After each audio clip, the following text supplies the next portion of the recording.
My name is Lemon Lime 525. You can call me Lemon or LL525, and my pronouns are they, them. I'm a huge fan of Sarah J. Maas's series of Court of Thorns and Roses. Honestly, it's very rare for me to get so into a book series. I'm very bad at reading. I happen to also be an artist, which is probably why you clicked on this video. I mean, the thumbnail probably got you. I don't actually know, because I don't know what it looks like yet. Anyway, I draw a lot of ACOTAR related material because it's really good. But Feyre's canon design has always really bugged me. I mean, there's not too much art of her out there, but all of them look just like a conventionally attractive woman from the real world. And this is not the real world. It's a Fey world. So why are there no scars or signs of living with Fey or Feyre just growing through the books? Like, she's just a conventionally attractive woman with sharp cheekbones and slightly up-tilted eyes. So I decided to take things into my own hands and draw her. Yippee! And again, while I understand that she is conventionally attractive by real world standards, that's no fun. Like, who wants to read about just some lady? We want character development and silly little attributes that make her silly and fun. So we're gonna add those. So I gave her a large arching crow's nose, which means it comes to a point instead of just going flat. It doesn't cover her mouth area or anything, but it does definitely point. Her jawline is more round, which I think gives her more of a motherly and caring look. Obviously, you can't really tell when she's very unhealthy, like in the beginning of books 1 and 2, but later in the books when she, actually has good support and she's healthier, you can see her rounder jawline. I also think that even though when we first meet Feyre, it is winter, she would definitely be tanner. I mean, she's spending all of her time outside. I didn't color the pictures, but if I did, she would be tanner, and maybe with a little freckles. Along with that, I also gave her lots of little scars. Now, eventually you'll see I drew a little scar chart next to her that's very angry, because Feyre's very angry. Because Feyre is always outside. She's been outside since she was, like 11? Girl would have so many cuts on her. I mean, I do from being a kid and running around outside. No way she doesn't. Especially from having to learn how to hunt on her own and with such terrible, terrible clothing because, she's a kid growing up poor. Like, no way she can afford good outside materials. Like, no. Another thing I think she would have is definitely a bit of strength, muscle. Again, I didn't draw full body so you can see, but if she would definitely have some muscle. I mean, she would have to. Like, she's strong. Anyway, so yeah.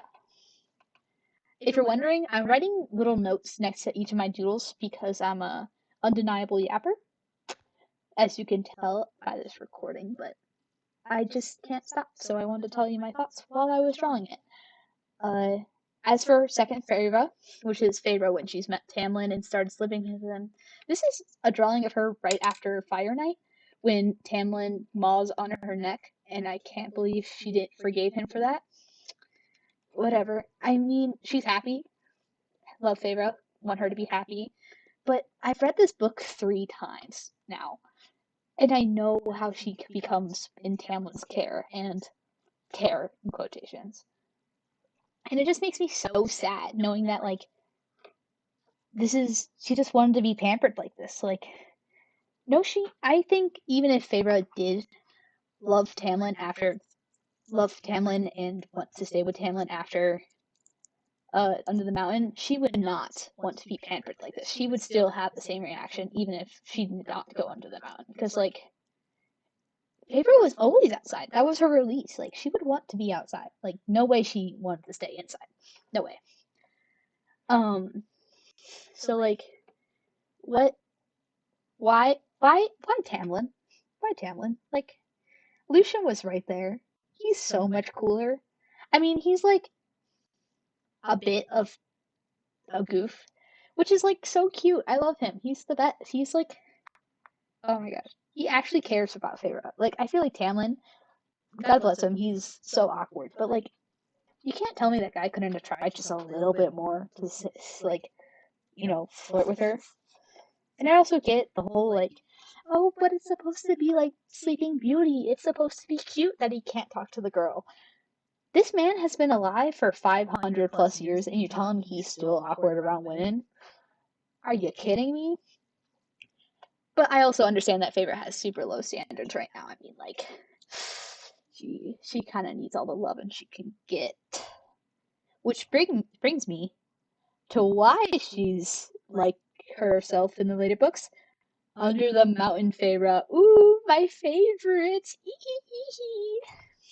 Now, this is probably where I took too many liberties with how I draw Feyre, because I was like, it's so sad that all of the Fey High Lords and like courts all have the same kind of ears. I mean, like, you're telling me there's an entire continent between the Spring Court and the Night Court, but they have the same ear shape? Like, come on, that's so sad.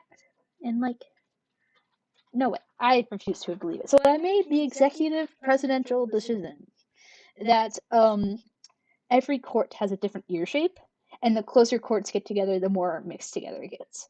But well, Feyre, darling, does not belong to any court, and in fact, will never. Well, she will eventually, but in this case, she does not belong to a court. And I think that because she was once human, her ears are actually still pretty round. They're round at like the bottom, and then like crazy spike up into a point. So she has like half Fey ears, but also half human, which I think complements her like human heart in a Fey body concept. And I also gave her lots and lots of scars. Yippee! So she has 3 major scars on her body now, which is one across her nose from when she broke it, one around her neck from when she broke that. Well, she didn't break it, Amarantha did, but when her neck was broken. And she also, but you can't see it, she has a scar where she was punctured by the bone in the first trial. Because, like, no way Fey healing gets rid of the scar. Come on, like that's so sad. Like, wouldn't it keep it? Like, why wouldn't it keep it? That makes so much sense. Like, oh yes, you can magically heal, but also you get to stay pretty. Nah, man, you get to heal, but you keep the scar. They're not telling me otherwise. But yeah, honestly, Under the Mountain Feyre, pretty good Feyre. That's some good shit right there. Best part of the first book, in my opinion, because like the first like 2/3 of the book is all filler. Like it feels just like it feels like I'm reading Beauty and the Beach, like Beast. It's very boring. But getting to Under the Mountain and seeing Feyre actually deal with all of this trauma, oof, that's some good stuff right there. Like, wow. And can I say she's like, oof, how cool is she? She's so cool. Like, so cool. Too cool, honestly. She needs to mellow out and not do anything for a little bit. Which brings me to number 4 Feyre, which is living with Tamlin, plaything Tamlin, or Tamlin Feyre. Whew. Oh, this Feyre breaks my heart. Oh my gosh.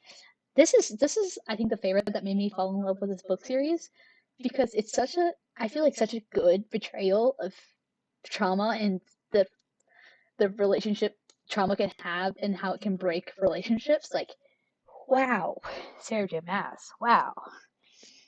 Whew. This is what made me read the book 3 times. And how Feyre like really caves into herself and stuff. Oh, one thing I'd like to mention. I like to think if Feyre did get a scar from breaking her neck, Tamlin would get her so many different types of big, chunky jewelry to wear. Not only because she's a lady now, well, she's going to be a lady, and his wife, almost soon to be wife, little does he know, that like he wants her to look royalty, but also cover up that scar because he's also super traumatized. Oh, whoopsie daisy. Didn't think that one through, did ya, Tam Tam? Yeah. But that would be so crazy. Like, Feyre, scarred and destroyed from after Under the Mountain, is so fed up with Tamlin and his BS that when he turned his way to Water Wraith, that she's like, in the back of her mind, she knows that this jewelry is to cover up her scar, and she's like, you know what? Not only am I going to give this Water Wraith this necklace because she needs it, I'm also going to give it to her because I know that my scars aren't something to hide from anymore.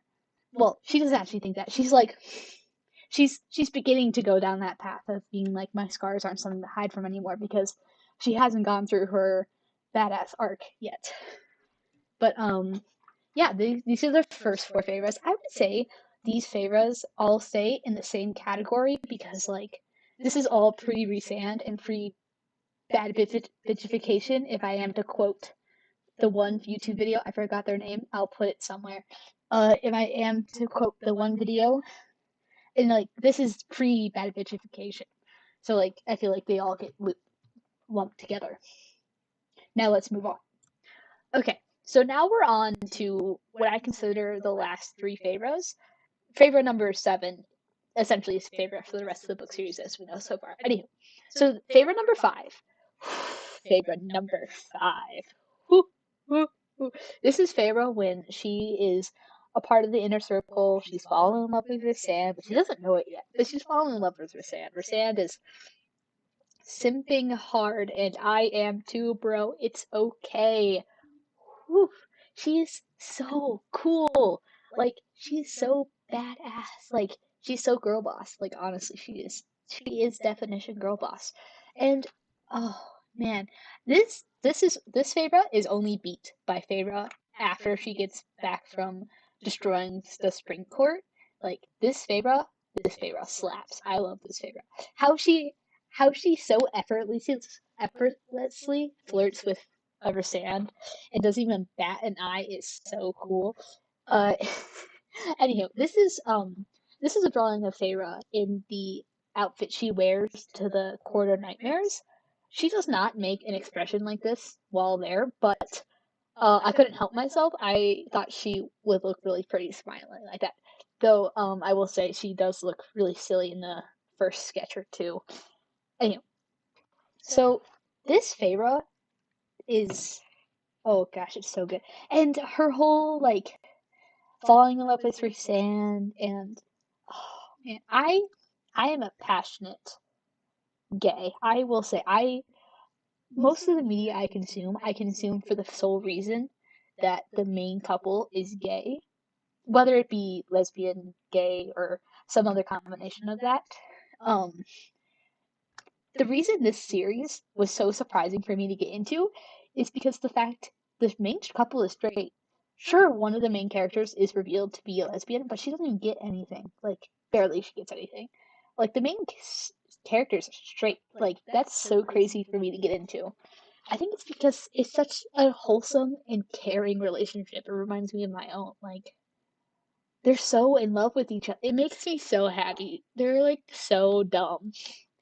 And I'd also like to say, while reading these books for the first time, and it's the second time really, I was listening to the audio recording, the really dramatic one by Graphic Audio.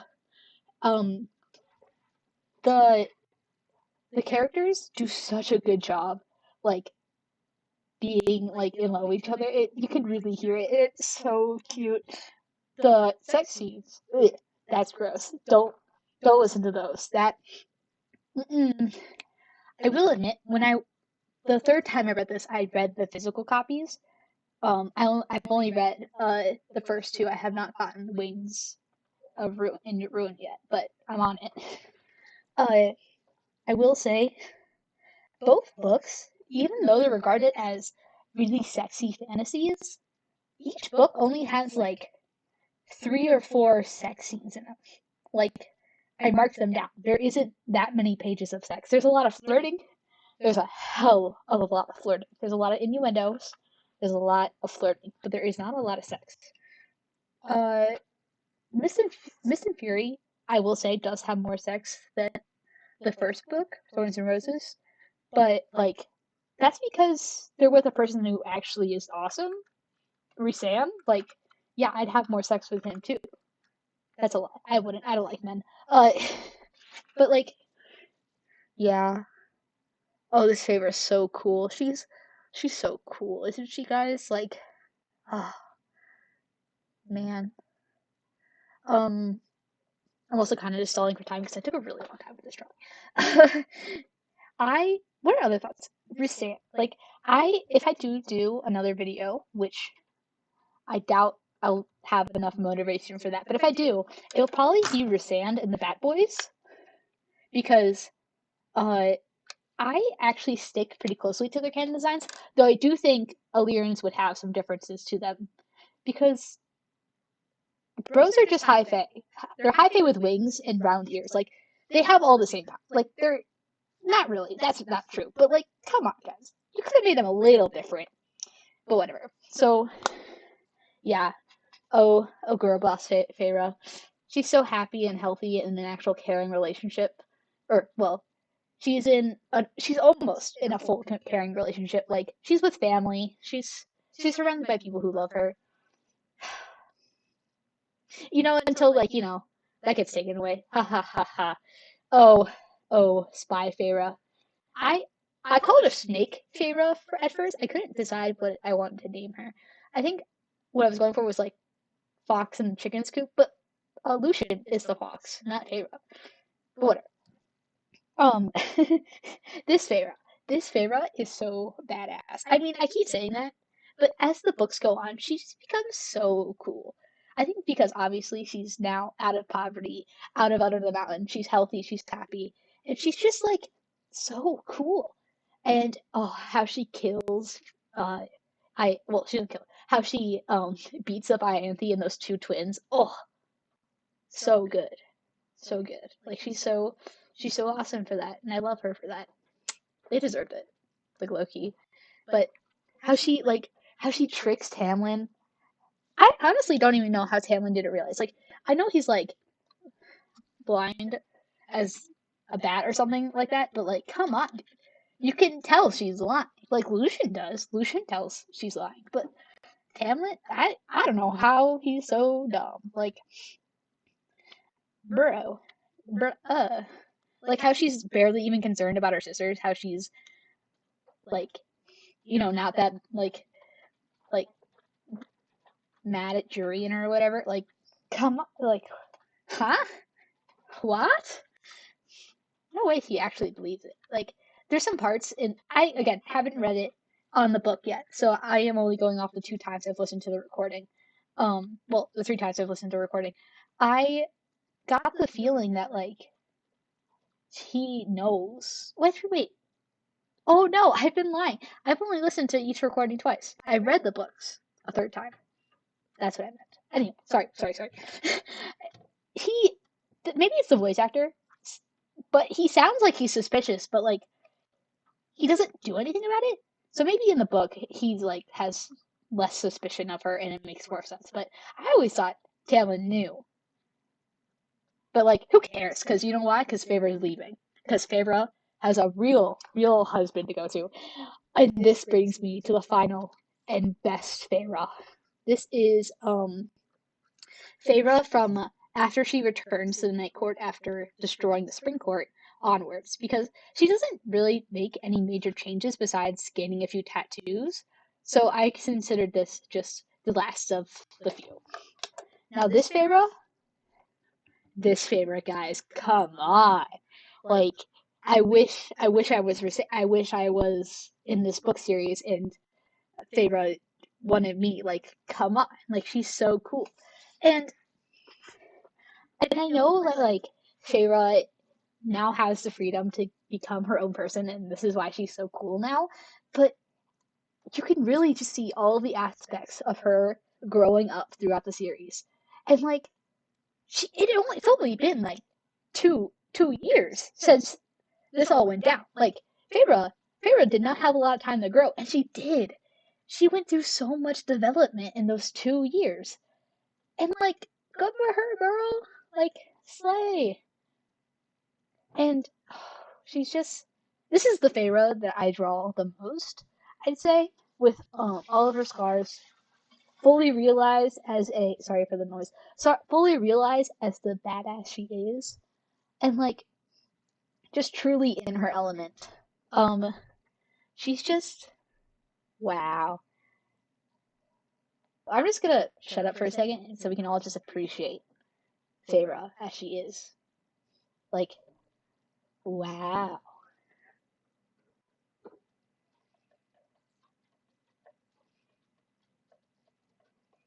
Okay, I can't shut up for that one. She's like, oh, she's so cool. I wanted to draw her kid Minx too. Eventually, I've only drawn him once as like a semi-teenager because bro expects me to draw a baby. What? No, no thanks.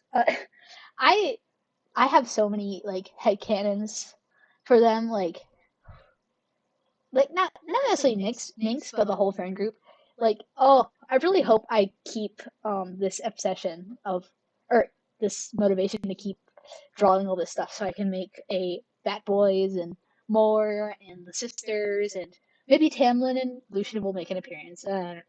Like side characters or secondary characters version, just because I love them all so much. And that's it. I've completed the video. Kind of crazy. Didn't think I'd do it, but I did. I did it. And yeah, hope you enjoyed.